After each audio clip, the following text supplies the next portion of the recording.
Welcome to Midlife Mastery. I'm, of course, the host, Brock Edwards. And on this podcast, we are always looking for ideas, information, inspiration for creating an amazing midlife and, in fact, an amazing second half of life.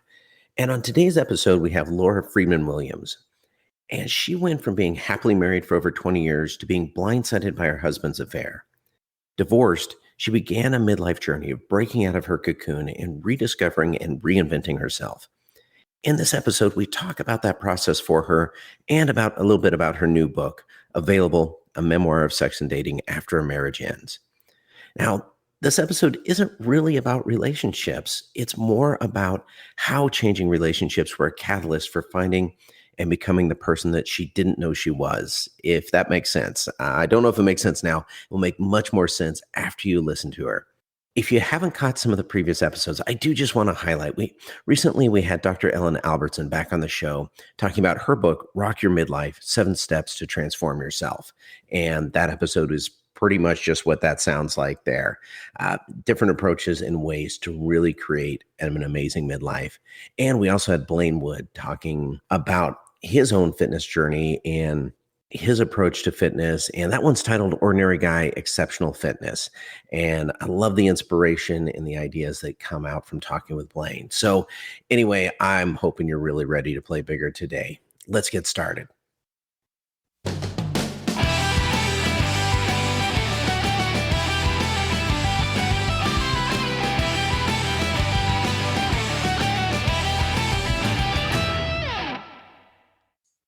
So today's guest is Laura Williams, who is author of the book Available, a Memoir of Sex and Dating After a Marriage Ends.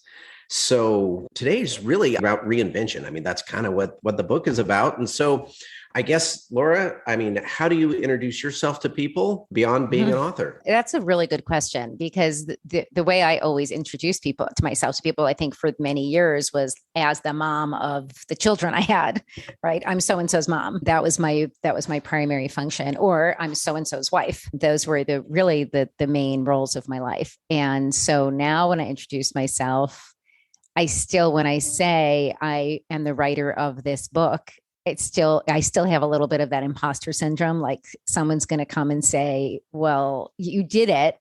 Like you did that one thing. It was a little bit of a one-off. That doesn't make you a writer. You're still primarily a mom and now someone's ex-wife. So I grapple with that still, because one of the things I think, when we talk about reinvention that I think is interesting is, of course, it doesn't happen overnight. It doesn't happen in a year or two either. I mean, it's not like you're designing a new product and you're saying, like, I am going to reinvent the way that, people travel in cars or something, and you work toward this product development. It happens very slowly and very gradually. And I'd say I'm still in the process in that process of reinvention. Yeah. So, that almost sounds very identity level. So if you're identifying yourself as someone's mom or someone's wife, or, some people identify through their job or whatever, that's not identifying through you and who you are. And we could talk a long time about imposter syndrome and all of that. But I guess these days, so, you mentioned you're still a mom, Yep. You've been through a divorce and you have published a book, and by the way, through a HarperCollins imprint. So it's not, that's fairly significant. That's a big publisher. Yeah. And so let me ask this, not how you identify yourself today, but how are you coming to identify yourself? Okay. So that's a good question too. I think as a person, as a woman, as a single person, not meaning unmarried, but just as a human being, right, without assigning roles to myself. And so it's very strange for me, because really since I was 20 years old, I was with my husband. We met when we were very young. And then I worked in publishing for about 10 years in book publishing. Before, when I had my second child, I decided to stay home. So the bulk of my adult life, I was home raising children, running a household, helping support my husband as he ran a business. And I think I always identified myself in relation to other people. So what I've discovered now I'm 51. My marriage ended when I was 47. It's been 3.5 years. And what I discovered in this process is that I am my own person, and that I have to value myself and also treat myself, respect myself as my own person, which means that sometimes I'm going to make decisions that are uncomfortable for other people or even uncomfortable for myself because I'm not used to doing these things, but that I am myself. And that was a very big like epiphany for me over the course of writing the book, over the course of sort of exploring myself sexually, was to understand that I was a whole person, even without being in relation to other people. That's a big shift. Yeah. And huge. How has that affected how others see you? Well, another good question. I think the people that see me, they still see me in my roles as like the people that are close to me, my family and my friends, they all still see me in my day-to-day life in relation to them, right? Like as their friend or and I would say my friends are very proud of me. They saw me when I was at a very low point of my life, my friends and family, when I was really like having trouble functioning because my marriage ended so suddenly and it was so traumatic for me that I think like they relate to me in the sense of still sort of wanting to protect me in some ways and hold me up and also being like cheering me on, like you go, you're flying, keep going. So I don't think that they've necessarily, I don't think that they've changed. I think the hardest one was for my children, right? That relationship is so primal with your kids. Your kids are really, in the best of circumstances, your kids see you in a very narrow lens. Like you see your mom or your dad as your mom or your dad. You don't want to see them as like independent beings or sexual creatures. Like it's just all sort of unseemly to you, I think, as a child, especially if you're a teenager, which 2 of my 3 were at the time. So I think for them, it was hardest to accept that I could have a private life that they would not necessarily be a part of and also remain true to them as their mother. That was so important to me, was valuing my role. Like I didn't want to just say like, oh, I'm free and I'm reinventing myself and my kids will fend for themselves. It was never like that. It was always like I'm really devoted to my children. What they think and what they feel is very important to me. It's not like my daughter said to me, this book, you're writing this book. It's so embarrassing to me that you're writing about your sex life. And I don't know why you would do something that's embarrassing to me. And it wasn't like I thought, okay, well, I'm just going to do it anyway. It wasn't like that. I struggled. I spent many a night awake. I had many conversations with my friends and my mother to say, is this okay to do? Even though it's going to hurt her, is it still okay for me to do it? So I think for the most part, people like, they love me. They take pride in my efforts. I had a friend actually that just said to me, which I loved. She said, I don't want to say I'm proud of you because it makes me feel like I'm trying to take some ownership of your achievement. I just want to say I'm really happy for you. It's really like lovely to see you thrive. That's awesome. How do strangers react differently to you now than 4 or 5, 10 years ago? I think I've always been a fairly open person. So when I'm interacting with strangers, like I've always been at ease, meeting new people. I've always been a very like curious person. So I think I ask a lot of questions of people, and it's not because I'm nosy. It's because I just want to I want to understand who people are on a deep level. I don't want to just know about superficial things about people or their thoughts on, weather or politics. I want to really know who they are. So I don't think that's changed so much. I think that the funny thing is now strangers feel that they really know me. Strangers who have read my book feel they really know me intimately because I really bare myself in my book emotionally and sexually. I really just put it all out there. So a lot of people will say to me, I feel like you're an old friend now. I feel like I know you. And I love that. But I also think it's weird because it's not mutual. I don't know them. A friend of mine who's a podcaster also has mentioned that, he's a physical trainer and he has clients who've maybe listened to 70 episodes. Like he's been in their head 70 hours and they come to him and he's happy to meet them, but it's been a one-way conversation. Yeah. And, it's kind of the same thing you're saying there. They have funny. A sense of you, but, obviously you have no sense of them. Well, I guess. I'm just going to interrupt for 1 second Yeah. to say it's not no sense. And I want to say that because a lot of times when people say to me, I feel like I know you, I feel like if I resonated with you, then you must be a little bit like me. Like That's you must interesting. think a little bit like me, or you must have experienced something the way I experienced it. There's some level already immediately to me of camaraderie or understanding between us. If you've read my words and they've meant something to you.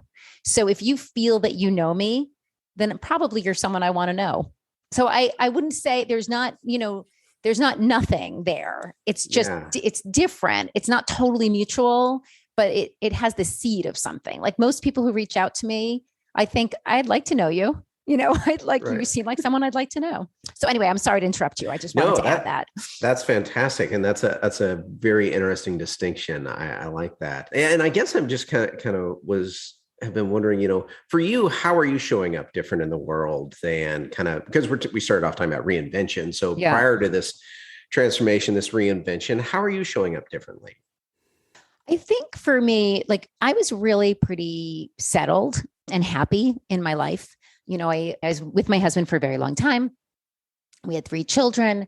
I was living in like my dream apartment. We had our country house. I was involved in all the kids' schools. I had a huge community. So I felt like this is pretty good. Like what more could one aspire to? I've got healthy children. I've got a healthy marriage. That's another story. I have all the trappings of a good life.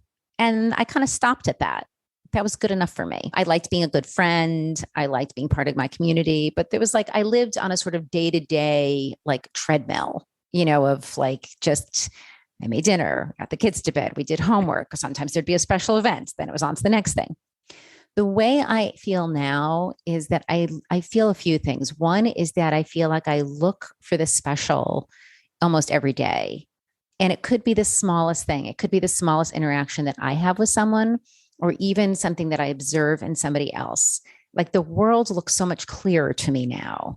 I don't take everything for granted anymore. So I don't feel so much like I'm just sort of coasting through life as much as really experiencing it and being able to be in the moment. Not always, you can't always be in the moment, but when I can be very much in the moment, I am always surprised by the things I see, like interactions between people and what they trigger in me, the thoughts I have about them afterwards, things I want to write about, things I want to talk about, just funny little things or serious things or things that break my heart. So that's one thing. The other way I think I show up differently in the world is that I think I used to always think, well, if that was me, I would do this. And there's always judgment in that, right? Like if my husband left me, or if my kid got sick, or if I don't know, if I was whatever it could be, this is what I would do. And I understand now, I know nothing about other people and what they would do. And so I don't judge people for the choices they make or the ways that they handle things, because I understand that until you're in a situation, you have no idea what you would do. So I think that for me was a really big shift, because I think in my mind, I think I was a little smug. I had a really great life and I figured it out. So why can't you? I don't have that feeling anymore. You went through all this over, I know it didn't feel like a short period of time at the time. You mentioned several years, Yeah. but it is several years. Absolutely. And you wrote it as a memoir, which I often think of memoir as, a look back on a life, not just Yep. a short set of years. So I guess what inspired you to write the book? Well, I think originally I sort of approached it as I was really in a period when I started writing it. I was still reeling. It was a very strange point in my life when I had sort of spent 6 months on the ground in a heap trying to make sense of what had happened to me. It's in the book. I write about the fact that I found out that my husband was having an affair and he was in fact in love with another woman. And we had been together for 27 years and I thought we'd be together forever. And I really didn't see it coming. So the next 6 months I spent really in shock and devastated. And then I went out one night. I had a one night stand and it changed everything for me because it made me realize that there was this whole other life I could have. So I started dating a lot.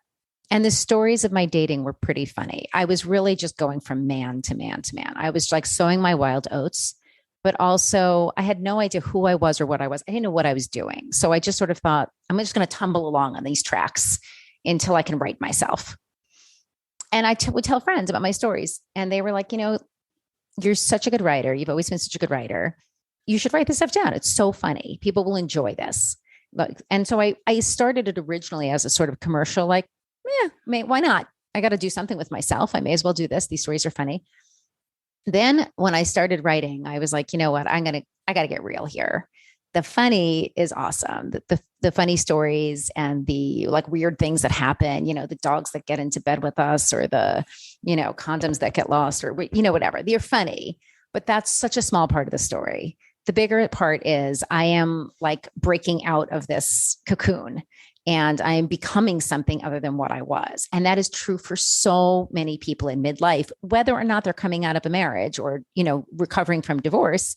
It is often just about the fact that midlife, shakes us awake to a degree. So I wanted to share myself really openly. I love to write. I've always loved to write, even just letters or speeches, for parties or whatever it is. I've always loved to do that. And I thought, I want to express myself in words on the page. And so that was really my motivation. And then I thought, well, maybe it'll help some people. Maybe some people will see themselves in me. It will help.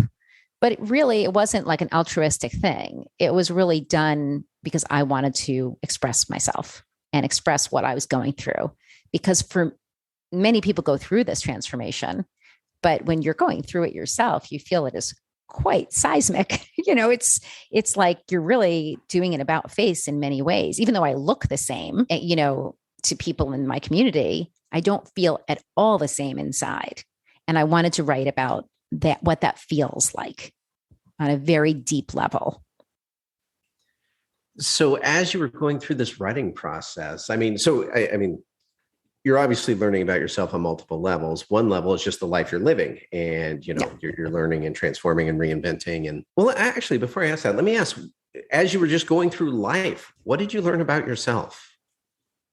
Well, I learned, first of all, that I thought I was happiest as a mom and a wife.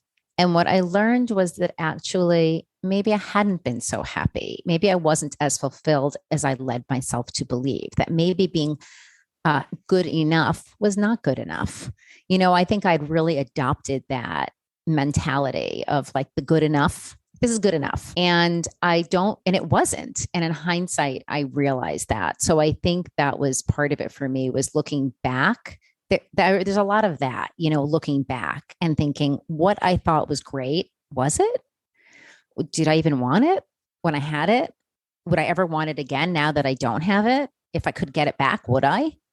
These were questions I asked myself all the time. So I think what I learned about myself was that, first of all, part of the book is really about sexual reinvention. And that was because I had lived, I'd been sleeping with the same man for 27 years. And I think sex for me was something that had become more of a chore than anything else, like something that I did for him. He needed it. And like it was sort of part of our marital agreement. And so it was very shocking to me to discover actually that I loved having sex, that I was a very sexual person, and that was a very important part of my life, that touch, was very important to me. I had really come to the point, in my late 40s with my husband, where like, I didn't even want to be touched. I didn't want him to hold my hands. I didn't want him to kiss me on the cheek. I was physical with my children, but that was it. Even with friends, I would say I'm not a hugger. I was never like a physical person. And one of the shocking things to me was how physical I realized I was and have stayed. I'm always hugging friends or holding their hands. I love to be hugged now. I love to be kissed on the cheek, even just, any kind of symbol of, physical affection. And that was a really big shift for me because I think I had just closed that part of myself off. So that was a huge way in which I rediscovered myself. Now, that's really interesting. Something so important to you that you were unaware of. Was that just something that decreased over time? Just kind of habit feeding on habit? Was it indicative of and you mentioned it went beyond your husband. So it wasn't just your relationship with your husband. You mentioned even with friends, you're more physical now. And all of Yeah. that. So I don't know that you have an answer, just very curious, Yeah. just discovering that about yourself. Well, I came from a family that was not very affectionate. Like I mean, I had a very loving mom. She's super loving, but not affectionate. It wasn't like we were always, with my kids, we're like on top of each other a lot of the time, and it wasn't like that in my house. We were not affectionate. And the first time my husband was super affectionate. And the very first time he came over to meet my parents, I remember saying to him, listen, don't hug my mother. She's not a hugger. And it's going to be super awkward if you hug her, because he hugged everybody. He was like such an affectionate guy. And of course, he gives my mom a hug, and I see her face is sort of like, who is this guy hugging me? And inside, I'm like, oh my God, don't be the weird guy that comes in and hugs my family. And of course, what do you think? The next day, my mom was like, well, I thought he was very, and my brother was like 13 at the time. And he was like, haha, he hugged mom. And it was a big thing. So I think that over the years, because he was so affectionate, I became like the opposite. I like withdrew into myself. And I think that probably there was a loss of sexual connection between us. And I used as an excuse, well, I'm just not an affectionate person. The kids demand so much of me physically that I can't show up for you too. And those things are true on a certain level, but that wasn't the whole story. I think the whole story was I didn't feel it with him anymore. And so I think it did become a chore, and I don't blame him. I don't even really blame myself. I think it's just part of life's circumstances. I think when you have children, the physical dynamic really changes in a marriage. And that's hard. That's really hard for people to get through. And no, I think, I didn't talk about it. I didn't know about it. It just sort of happened. And then I found myself in this place where I'd get together with my girlfriends and we would all laugh about like how we could get out of having sex with our husbands. Like that was the dynamic that we talked about. It wasn't like we never sat down and were like, oh, I had the best sex last night, or like, oh my God, we just really like tried to get the kids away so we could just have this really romantic night. It was like, I heard my husband come home and turn out the lights really fast so that he would know that I was asleep and like wouldn't bother me, that was acceptable. That was again, it was good enough. Good enough. Well, what did you learn about yourself while writing the book?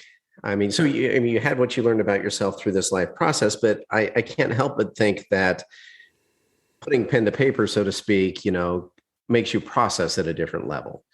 Totally. That was really interesting. I think that one of the things I really learned, because it took me a while, the book writing process took a long time. I wrote a proposal, I sold it, I wrote a draft, I turned it in, I rewrote the draft, I turned it in, I rewrote the draft again. So, I was reading it over a period of time, and so much kept changing for me. What I think I really learned about myself was that I had used partly like sex as a recovery when my marriage ended, because it sort of gave me back myself. So I think when I was going through my sort of wild phase, post-divorce. And I think a lot of people do this, men and women, where they've been in long relationships and they get out and then they just like go crazy. It's like one night stands and things they've never done before and hooking up, just all kinds of things.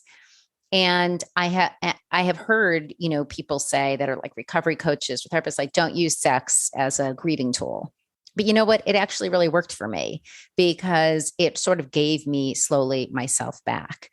And so when I was writing the book, I think I realized that it wasn't just fun and games. The sex wasn't just about having a good time and being like, I'm, in my 48 and I can sleep with anybody I want. I'm going to go crazy. It wasn't just that. There was that, but it was more than that.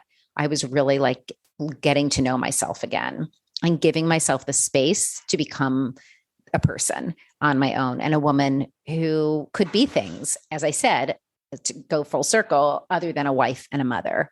That like sex for me, because it was so private, it was on my own time. So if I had only a couple of hours free in a day and I would like have a tryst with a man in the middle of the day, that was like my time. Nobody was asking anything of me.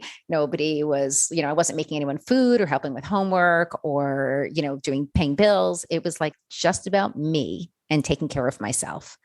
And so I think what I realized when I was writing the book was that sex was more than just physical for me, that it was also like a tool for really like getting deep into myself and like taking care of myself. I think I also realized that in writing the book, I reflected on my marriage a lot. And on, one of the interesting things was that I really never imagined I would be divorced. I came from a home that had a lot of different iterations and, deaths, divorces, et cetera. And I never wanted that for myself. And so there was a real level of guilt and shame for me in passing that along to my children. But in writing the book, I realized when I reflected back on my marriage that I hadn't really been so happy.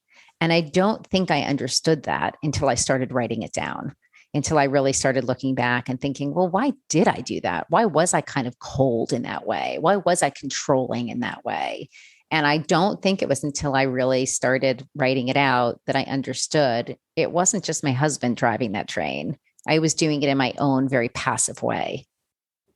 Well, you mentioned that your readers, many of them feel connected to you, feel like they know you, something, and it resonates for themselves.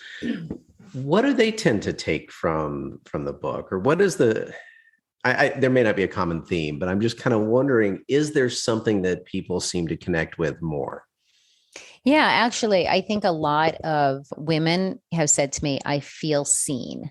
That first of all, they feel that the book gives them permission to go out and have sex with whoever they want to have sex with and do it on their own terms, and to not worry if they're still technically married. Some women say, well, I've been separated for a few years and I'm working toward a divorce, but I'm not technically divorced yet. And so I've felt like, oh, I can't because technically I'm still married. And that they feel in reading the book, like, why can't I?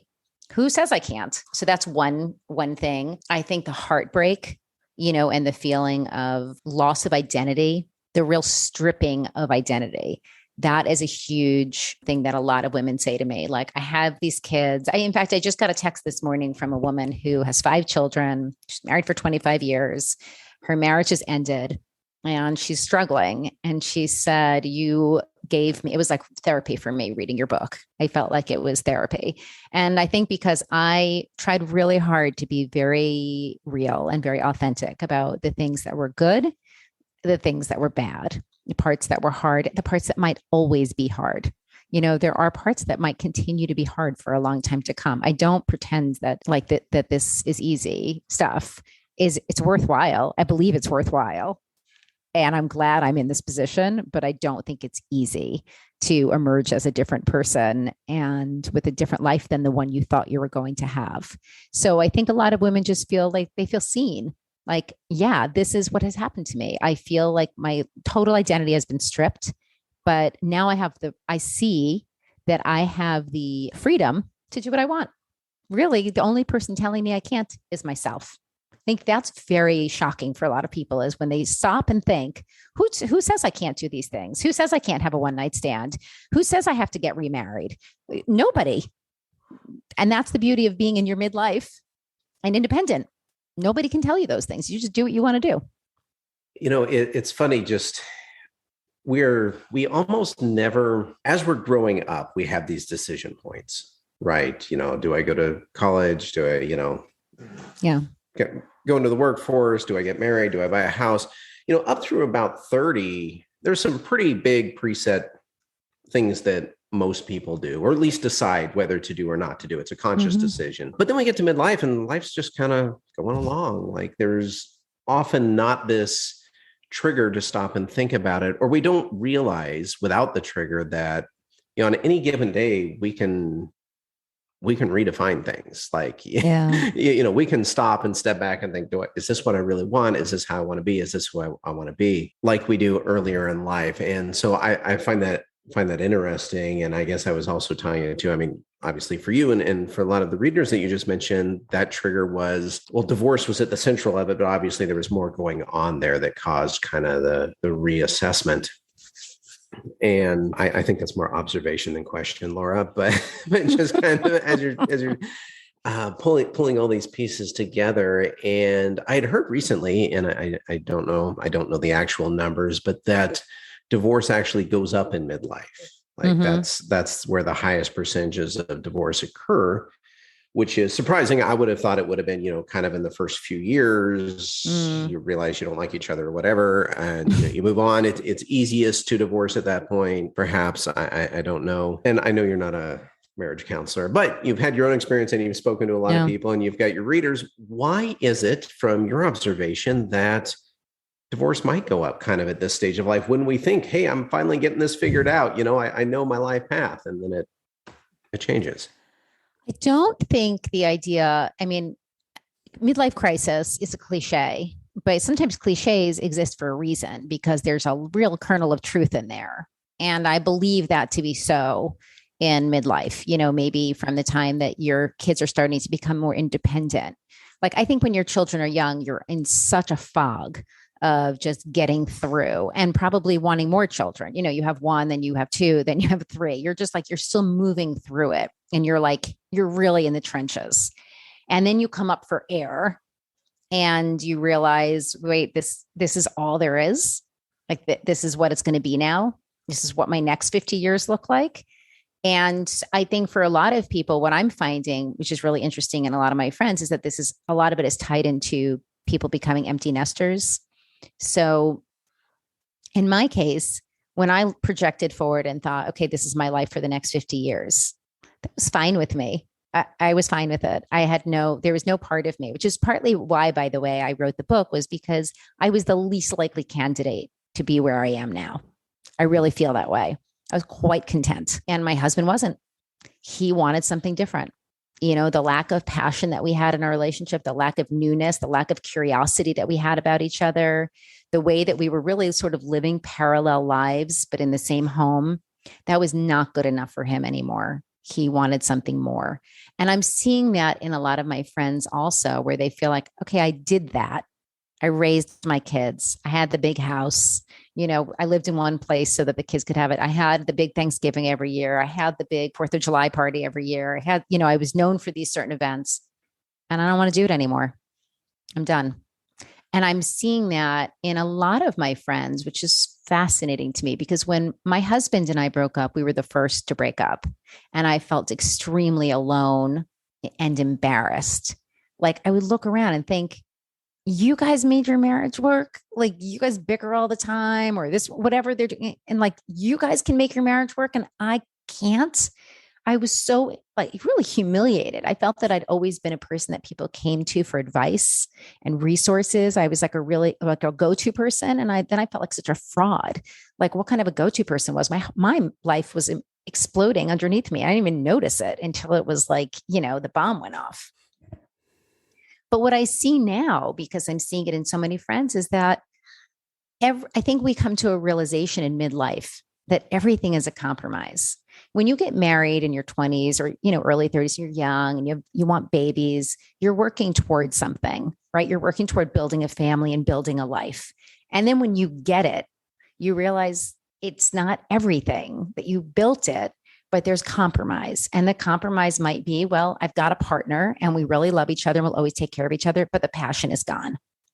Or we have great sex still and the passion is still there, but we want totally different things out of life now. And really, what is holding us together, but the fact that we're together, the fact that we've always been together, that's what's, or the children, but what else is holding us together? And so I'm hearing from very, close friends of mine, I want something different. I don't know what it is. And by the way, I'm terrified I might never find it. But if I don't give myself the chance now, then when will I? I'm wondering about communication. So it seems like it sounds like we get in our habits, we get in our ruts, how we live together. So I'm assuming communication is also a habit that we get into. Yeah.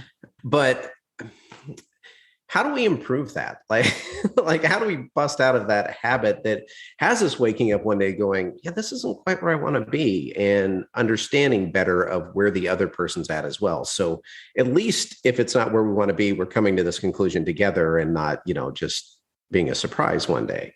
Yeah. I think part of it is about making yourself heard. And part of it is having the ability to listen. And that is the core of communication, right? But you can, I thought my husband and I actually communicated really well. I thought he listened to me when I said things. I thought I listened to him and respected it. But then it was sort of like we heard each other and then went back to our own thing. And I don't always think people listen to each other and really adapt. I think I remember my husband pointed out to me once after we split up, when I said how I didn't see it coming, at all. And I was so devastated. He said, do you remember that day we were in the pool with like our youngest child And I looked at you and I said, I'm not happy. And you were sort of like, what are you even talking about? Like, happy what? You're not happy being in this pool right now. You're not happy like in life. You're not happy with your business. What do you mean? And he said, I don't know. I'm just not happy. And I was like, okay, time to get out, make dinner. Like I didn't take it very seriously. And when I look back at it, he was asking me for help. He was saying something to me. He was looking to me for this conversation, and I didn't take it with the seriousness with which he intended it. I'm not blaming myself. I think he needed to say to me, I have to talk to you about this. It's really weighing on me. It's not just a floating feeling that's going to be gone in 5 minutes. This is something I'm feeling and it's building in me. So he needed to say it in a way that I could hear it, and I needed to take it seriously. And that is one of the things I hear over and over again from my friends who are splitting up right now is, I told her for years I wasn't happy, or I told him for years I needed more. And they didn't do it. They didn't take me seriously. And now it's over. So I don't know how, I think that there's just a commitment that couples need to make, that slow down. I think my husband and I, if we had made more time for each other, that would have helped. If our communication was more one-on-one and less like, you're not happy? Okay, well, we're swimming with a 3-year-old right now. And like the other kids are about to come home and we got to get dinner started. But, if we had spent more time, if we had dedicated more time to sitting, the two of us, to check in with each other. I mean, I think couples therapy is amazing. And it doesn't mean that anything is broken. It just means you're working on things. Like I think if we started doing that earlier, to say something's missing, what can we do? I think there's a lot of tools that people have at their disposal. It didn't even occur to me I needed them. So I didn't use any of them. And I think my husband, I don't think that's his strong suit. I think it's like, he didn't even know what he was feeling. I don't think that he's not, my girlfriends and I will sit around and talk about this stuff for hours. I don't think he was doing that with his friends or his people to get in touch with how he was feeling. So it was like a valve that had just gotten turned off. So I agree with you. I think communication is everything, but you have to realize first that you're not even communicating well. And I don't know how you do that when you think you're doing a great job of it. It's a really tricky cycle. Well, it is. And just, I say, just think about, we get into habits over time, and it's not like we suddenly stop communicating or stop listening one day. That was probably a decade of a little bit less, a little bit of a habit. Oh, got busy, want to come back to that conversation and never do. And then just one day you no longer have the habit of communicating the way you did when early on in the relationship. Yeah, perhaps. I think that's very true. And there's so many other factors now. Like when it was just the two of you sitting over dinner with a glass of wine, looking at each other and waking up in the morning together in bed and having the chance to talk, that's one thing. When now you've added children into the mix, or business, multiple homes, parents get sick, there's so many things that compete. And if you don't say specifically, I'm going to carve out this time with you, it just goes by the wayside. It's the first, in my house, it was the first thing to go. Yeah. Yeah. I mean, in fact, you mentioned couples therapy, and it strikes me that perhaps one of the big benefits beyond anything that the therapist can provide is it's a set time to sit down and actually talk to each other. Yeah. And to listen, to make sure, this is the other thing, is to make sure that you're listening to each other.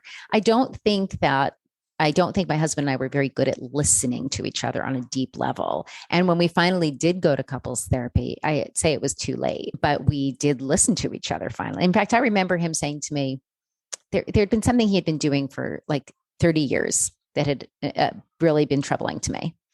And I expressed it in couples therapy one day. And he said, oh, that's why that upset you? If only I had known that sooner, I would have responded totally differently. And I was just incredulous. I thought, for 30 years, you've been doing this thing that I've been telling you I don't like.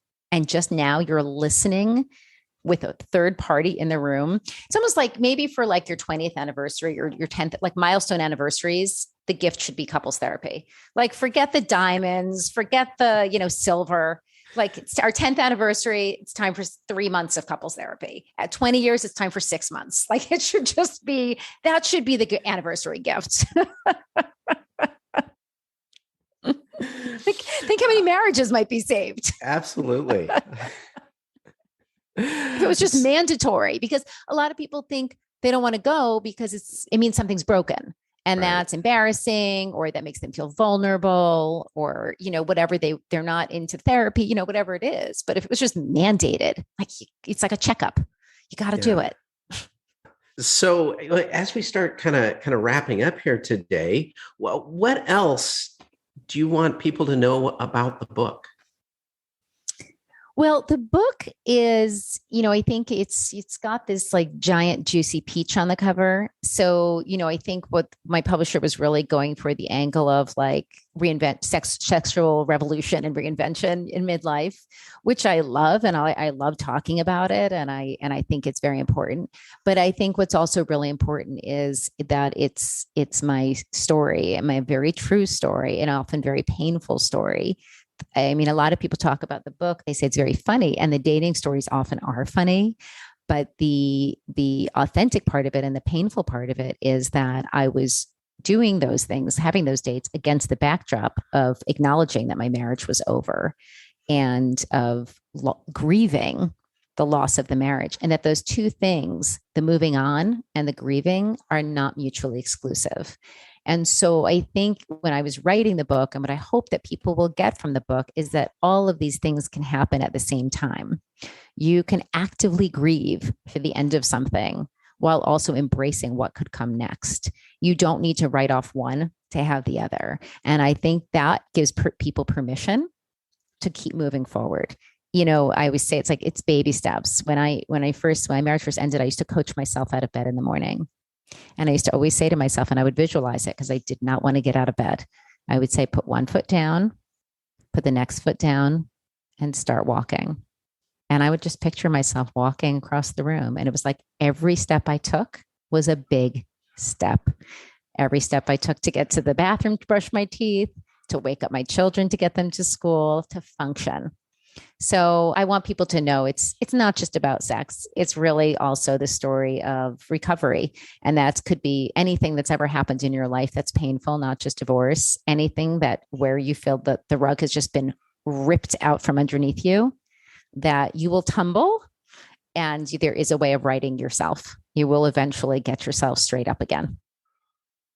Well, other than the book, where can people find you if they want to connect with you or learn more about you? I'm on lots of social media. So I'm on Instagram at Laura Friedman Williams. And I love it when people reach out to me, and I always respond because I find people, reaching out very moving. It moves me. And I often reach out to writers and podcasters when I hear things that move me. I always want people to know that the effect they've had on me.